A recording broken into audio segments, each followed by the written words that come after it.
Could you please introduce yourself or introduce each other, whatever you prefer? How about you, Vanessa? When did you become involved? I've been in localization for a long time.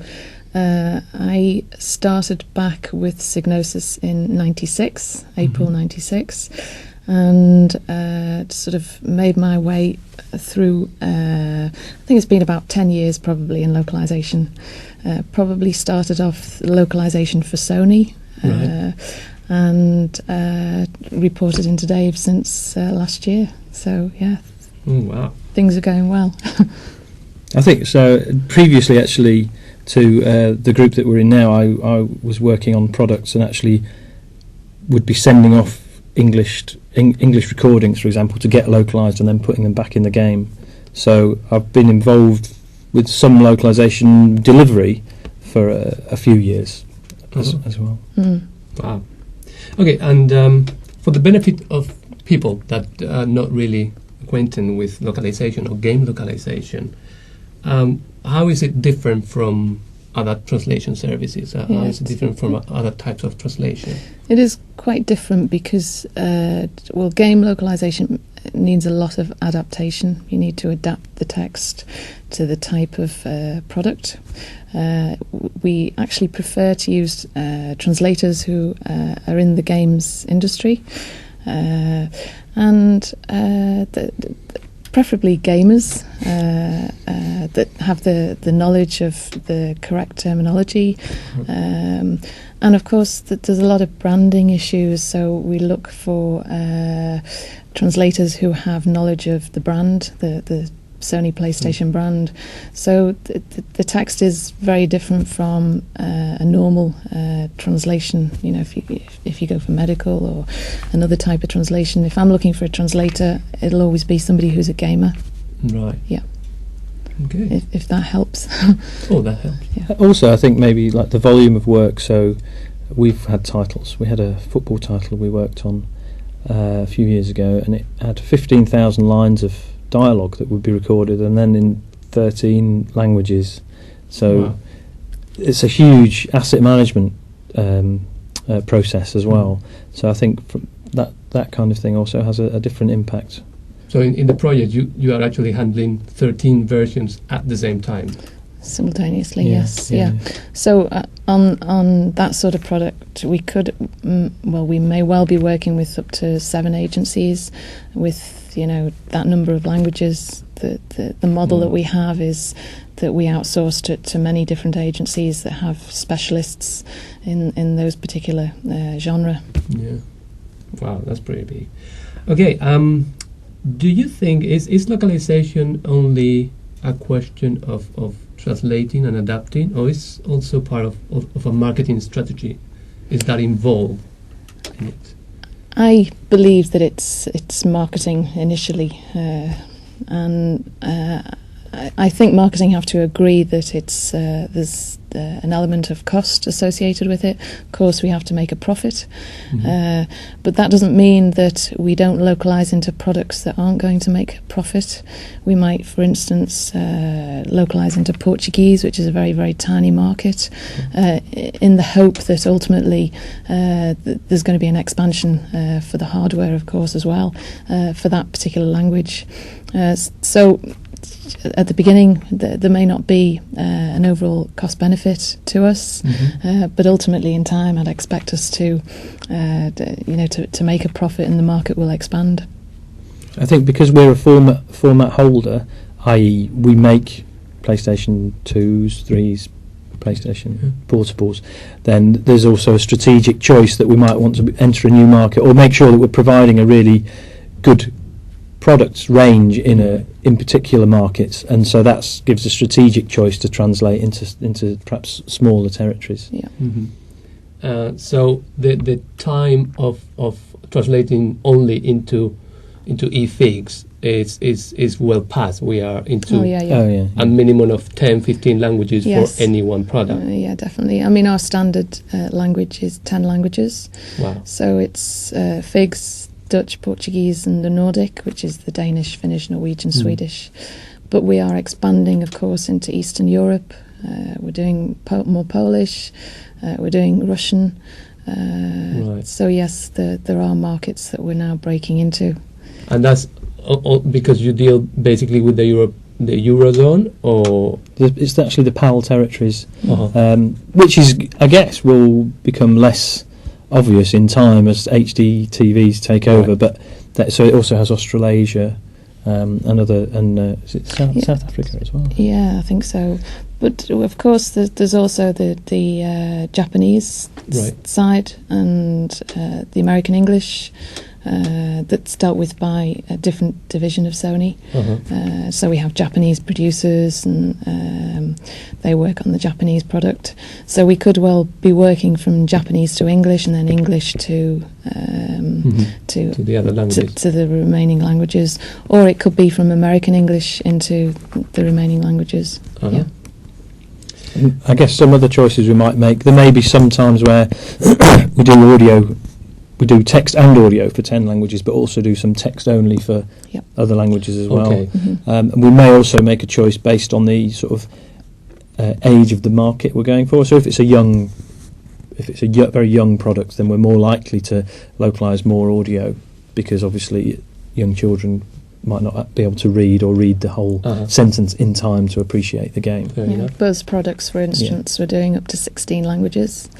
But the smaller PlayStation Network titles, text only, the downloadable content from PlayStation Network. Mm-hmm. So it does vary from language to language, but it is a marketing decision, discussed with development, and then the producer advises us which languages that they want the product in. So, yeah. What I'd like to talk about now is is there a particular way that you prepare to do the localization, particularly when we're talking about products developed by Sony? Is there a particular way you prepare the developing team, or you feed into the developing team so that they can make our jobs easier? easier? Yeah. I mean, it's very, very complex because we are dealing with so many different development teams. I mean, we're working with more than 40 producers, so it is quite complex trying to generalise and make it generic, because it's not every single development team that we work with has their own way of working. Mm-hmm. But we do try and standardise things. The localisation kit, of course. We have a localisation form that has all of the information that we need at the start of the project, that helps the team to focus on what we need to get our job done, and that incorporates things like the PEGI rating. If it's a sequel, it has website information on, background information on the game, a game design document, character descriptions to help us find characters for the title. So there are ways that we can set up the project ready to start the translation process. Mm-hmm. Any playable code, if it's available. Sometimes it isn't, but that helps to give the translators an idea of the type of game, the product they're working on, the translating, and then there's all the administration that we have within the team to set up, the folders and the background detail, to help with getting the files back from the team. Mm-hmm. So that there is quite a lot of preparation. But can't say we always get all the information that we need at the start, because with SimShip products, it's heavily fragmented. So it is quite difficult to get everything that you need at the beginning. But we just keep reminding the producers as the product goes through development the information that we need, like length restrictions, the type of text, if it's lip-synced, if it's time-constrained, all that sort of detail. Wow, that sounds scary. How is a AAA title different from a minor title? I mean, does Sony do any small titles anymore, or Yeah, we do. Things like PSN, which is PlayStation Network, which is online store. So some of those titles are smaller, and as Vanessa said earlier, they may well just be text-only translations. Where you take a big game like Heavenly Sword, which is translated into 10+ languages with audio, and it's got a big script and there's a lot of in-game dialogue. Obviously, that's a big project versus something that might only be 4 or 5 developers, 3 or 4 months. Yep. It's a much smaller project. But they all take equal priority. They, in terms of the quality, they all have to be, high quality product. Whether it's a AAA title or, PlayStation Network title, they receive the same level of service from my team in terms of how the product is handled. They have to be to a minimum standard, I suppose. Yeah. Yeah, I mean, we expect nothing but the best. Yes, it's a maximum standard rather than a minimum standard. Good point. But every product is handled uniquely, and every product has to be quality. It's just, we don't want anything less than the best quality from the translators. So I'm happy that that's the yeah. And how is that different from the games that are developed by other companies that are not Sony? Well, they have their own processes and systems and will generally want to hit the same high standards that we do. I mean, I think if you're playing a game in the language that's your first language or the language where the country where you live and so on, then the quality of that is really important, because we all know what it's like to see something that's been that's not, and it really. It's a bit frustrating, isn't it? And it really spoils the product. So I think in general, game developers do take it seriously because it has such an impact on. And I mean, the bottom line is it has an impact on sales. Then and review scores are very important to game developers. Yeah. And good review scores mean that you're going to sell more games, you're going to make another version, you're going to go on to bigger and better things. So localization is a very important part of that.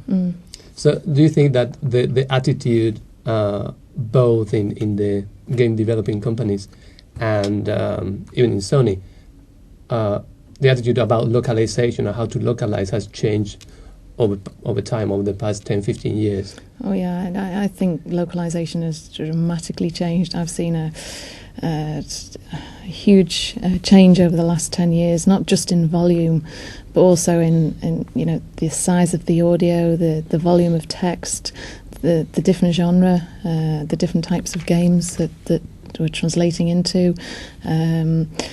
Products like SOCOM that need specialist translators.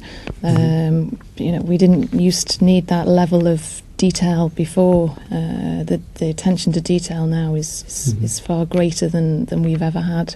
Previously, as you mentioned at the beginning, it was just figs, but now it's 10, 16 languages in some of the titles. So it's the change has been dramatic. You don't actually notice it when you're in the job, but on reflection, I think that you have a greater understanding of the changes that are happening. And the games, some of them are fragmented because the way that development is.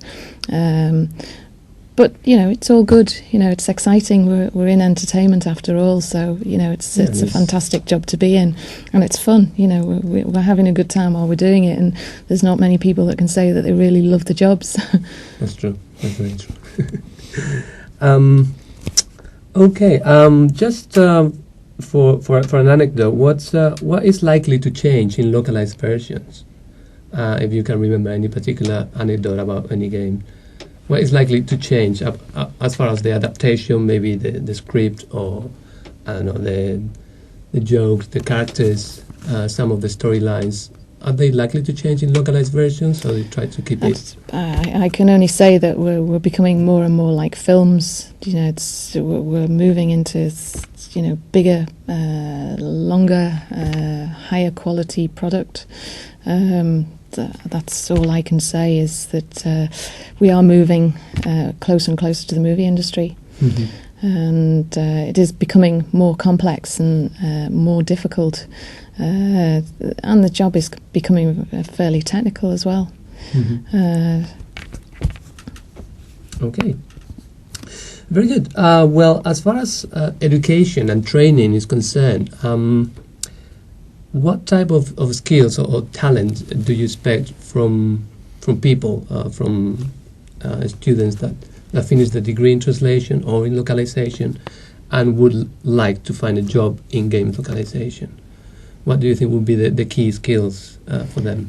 Well, if I was looking for somebody for my department, I'd probably be looking for obviously somebody with a games background, somebody with good project management skills, because it is very, very fast-paced, the environment. It's a stressful environment as well. It's a good communicator, somebody that's, because our department actually speaks with so many different groups of people. We're speaking with the producers, we're speaking with the product managers, and all of the territories as well, the territories that are involved in the selling of the product. Then it's important to have somebody who's got those skills, communicator, good manager, able to work on their own. I think you've covered everything there. Yeah. Okay, and when as far as then universities, what do you think universities or degrees offering translation or localization should include? Because normally translation degrees are focused on theory of translation, text types, scientific, medical, legal. What could universities add to that cocktail to make that person better? I think, as Vanessa mentioned, project management experience would be very useful to understand just how to get things delivered on time, how to deal with things if something's going to be late, how to communicate that to the appropriate people. Those skills would be useful, and also just an awareness of how the industry works. So games development actually goes through a series of processes and states, which is pretty much universal for every game, where they go through kind of pre-production, production, and then we have this alpha, beta, master, which is about getting rid of bugs, because it's a software product. As you build it has bugs and it has more content added. So an awareness of those things would be very useful, and that's that extra kind of industry awareness would be business acumen. Yeah. All right. And for the last thing, what type of does Sony outsource all translation and testing, or do you have something in house for your own product maybe? We outsource all the translation, but we in Sony we have testing for Figs only. Yeah, Figs only, and then we outsource some of that testing as well, the other languages at present. But how that may be in a year or 2 years, because we're doing more, as Vanessa said, we're doing more and more languages. The shape of that might change. And what would be, I suppose there will be someone in charge of the quality of each language version. Yes. Is that taken care by the language vendors? No, we have our own quality assurance team. So, and that actually goes beyond the localization. So when you're building any product, something might go wrong when you do a certain action in the game, and that needs to be fixed. So we have a group of people who test the game for bugs from that point of view, and a separate group who are specialists in testing for language, actually check the quality, and that quality assurance process is absolutely key to any game development, really. And the game can't be released until it's got through successfully all those processes. Okay. How long do you normally, if you can actually make an average, how long would you take to translate any given title? Translate? Depends on the product. And we work to standard industry guidelines. Translators can translate 2,000 words a day. They can review to 5,000 words a day. So we try and adhere to those, at best, those timelines. Of course, there are the odd products that fall out of that remit, but we generally try and stick to those times, although we do put a huge amount of pressure onto the agencies that we work with, and we do put a lot of trust in and build up good relations with them, because we have to, we're pulling out favours from them all of the time. We rely so heavily on them. That is very important, the customer relationship that we have. Okay, well, thank you very much. I think that's all I have to ask. You want to add anything to that? No.